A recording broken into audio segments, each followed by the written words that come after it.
I'm at fault for this presentation. It was in 2011, I believe it was, I heard Dave give a talk on the fossils from a rock unit that extends up to the top of Mount Everest. And when we were thinking of geosites, one day it just occurred to me, why not the top of Mount Everest? And Dave will explain why.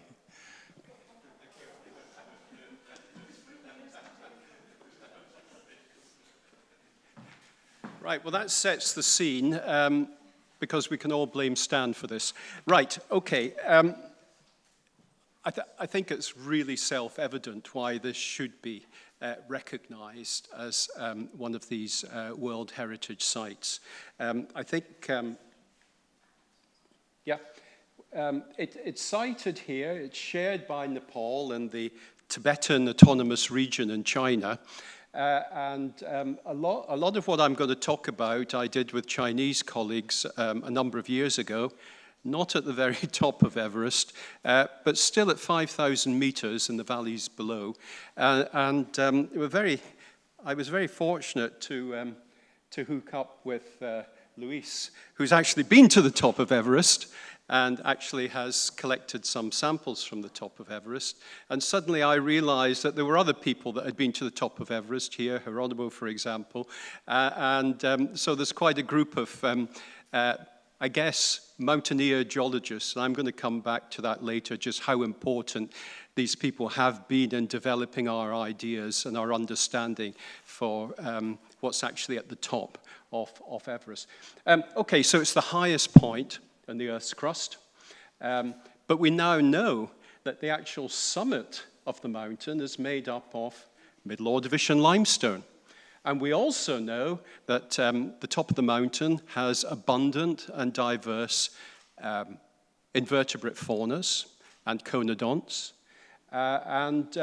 from tropical environments during the Middle Ordovician. So that's 460 million years ago. And so how did they actually get there? And Ordovician specialists like Stan and myself, a few others in the room, are absolutely delighted that they did. Okay, so let's move on and have a look at things in a little bit more detail. Here's the geographic setting. It's up on the Tibetan plateau here, which is an absolutely marvelous place. It's often known as the third pole. The highest patch in the world. And here's a map. There's quite a number of these tectonic maps around. This is by Paul Myro, Nigel Hughes, and others who have spent a lot of time looking at places in the Cambrian, Zanskar, Spiti, those sorts of places, round to Nualam, which is the sections that we were looking at, except we were actually focused on the Ordovician. So if you follow it around, we're actually in the Great Himalaya tectonic belt here, and I'll come back to this a little bit later. What a fantastic place to do field work.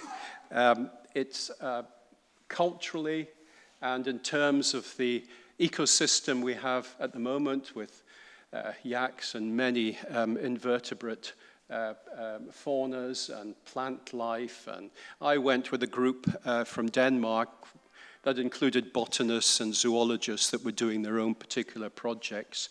And I, with Chinese college, focused on the actual geology. But what fantastic scenery. And if you follow round these particular maps from China here onto this one, this is the sort of area that we were looking at on the Tibetan-Nepal border here. And then round to a little bit more detail. This is the Friendship Highway between China and Nepal. Nualam, Jayakhun were the this was the key locality that we actually looked at as geologists.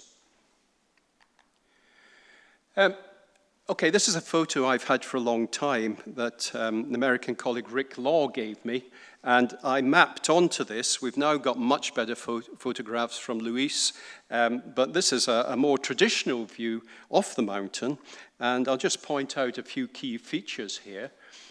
So the lower part of Everest We're looking at metamorphic rocks, greenschist facies. We're looking at peelites and calc-silicates. And the dates, numerical dates we have suggest Upper Proterozoic to Cambrian. So this is this whole area here.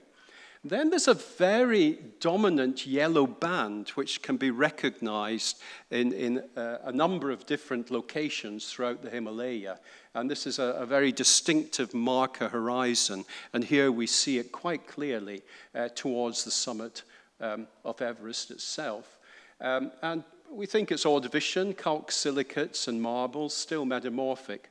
And then the top of the mountain, and this is the exciting bit, seems to be made up of unmetamorphosed Middle Ordovician limestones and mudstones. And these are the units that actually have the rich fossil biotas that we've been looking at. And so these are the key points that we would mention. The mountain is capped by marine limestones, Middle Ordovician in age, tropical marine environment, and really a long way away from their origin.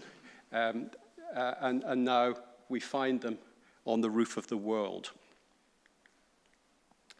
This is a little bit about the tectonic stratigraphy.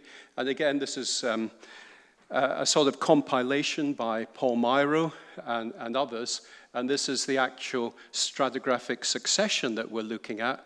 The yellow band here, I've pointed out, and the Chiatson group, these are the rocks we're particularly interested in with the paleontological information.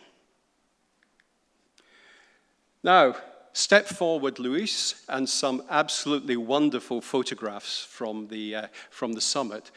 And I think we can see very clearly from these photographs that we've got alternations between these sort of gray bioclastic limestones here and the peritidal dolomites. And these are repeated. There's cycles of these guys all the way upwards to the summit.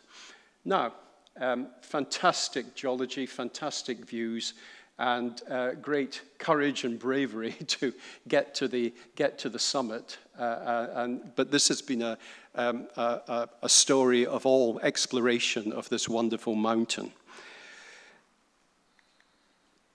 Now, if we come down into the valley and we come to Jiakun, we get exactly the same thing, except they're accessible to people like myself and other geologists. And this is Jian Bo Liu from Peking University, a sedimentologist. And he, together with Lars Stemmerik from University of Copenhagen, they essentially logged the succession here.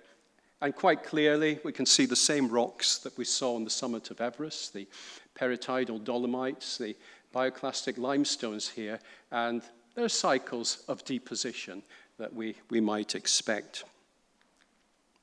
How do we actually know the precise age of these rocks? Well, we rely on conodonts. And, most people know these are the feeding apparatus of things rather like lampreys or hagfish or those sorts of things. It can be tied down very precisely to species within the Pygoda Sierra conodont zone, which is the upper part of the Darwinian, the top of the Middle Ordovician. We can put a date on that. My colleague Sven Stauger isolated these conodont elements from samples that we brought back. We also know from the color alteration index, conodonts are phosphatic, they change color with temperature, and the sort of paint chart for conodonts suggests temperatures of 350 to 550 degrees centigrade as a finite temperature. Let's move on, and I've spent my career working on these guys, brachiopods, and this is my colleague Zhan Ren Bin from the Institute of Geology and Paleontology in Nanjing. And we collected a lot of brachiopods. We published them in paleontology from the same section of alternating dolomites and limestones here. We looked at the distribution of these brachiopods, and without worrying too much about the detail of these various multivariate techniques, the fauna that we found from the top of Everest is part of a group of brachiopods in the Middle Ordovician that we call the Aporthophyla group. Okay, and so these Tibetan brachiopods cluster in with guys that have Aporthophyla as the key genus, whether we use cluster analysis or various types of ordination techniques. Here it's principal component analysis. They form a fairly tight cluster. And so this is a slightly old paleogeographic reconstruction from 2013, but I think it makes the point. This is rolling back the continents to the Middle Ordovician. These are all the key brachiopod sites throughout the world that are actually noted in different colors. And this is the position that we think our assemblages, our fauna, Everest was actually in during the middle part of the Ordovician. This is the equator here. And these are the sort of the tropics. And so it clusters within a group that we call the Takema tablehead realm, which sort of covers these equatorial, sub-equatorial environments. And so it's not unexpected that we're finding these tropical limestones within these successions. A little bit about the traditions and a little bit about the history. And this is one of the first geological maps of the Everest Ranges by Alexander Heron. And that was published in 1921. And here we are here. And if you have a look at the map, it's actually, and you can't see, I'm sorry, it's a little bit blurred, but this is included with the crystalline basement. And so at 1921, there wasn't a great feeling that there was a sedimentary cover on Everest itself. And if we roll on time to Mike Searle and his colleagues' work, we can see quite clearly that their more recent map of this region has the yellow band here, and then the limestones on the top. So that's pretty much in place. How did we get to this transition from crystalline basement to limestones? Well, there was a lot of rather heroic people involved in this, and many of them, you'll probably know the story as mountaineers. And we have George Mallory and his colleague, Andrew Irvin, that lost their lives in 1924, just below the summit. And again, it's still a little bit unclear. Did they actually make it to the summit?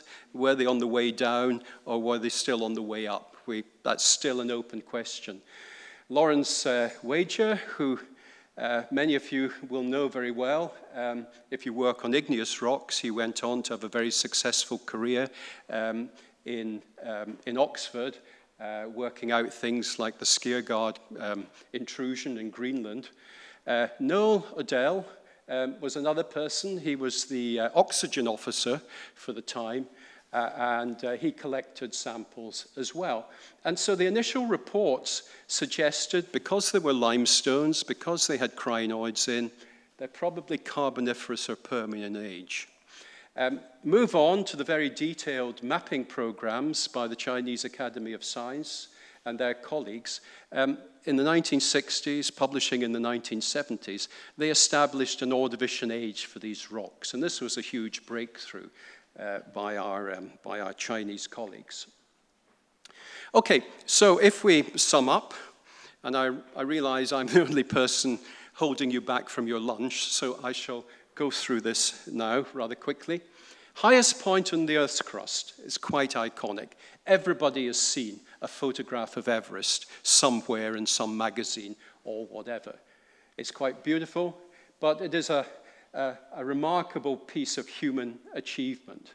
The roof of the world, the third pole, the Himalayan plateau, a unique ecosystem today, which again is disappearing. The glaciers are disappearing up on the Himalayan plateau. But it's also one of the best places to study the planet's major tectonic belt, the Himalayas. Tropical Middle Ordovician limestones, right on the summit in the sun here. Ancient seafloor, long before the collision of India with the Asian continent, which started about 55 million years ago. And again, I think it's absolutely incredible, the courage of mountaineers who have conquered and sampled these magnificent rocks.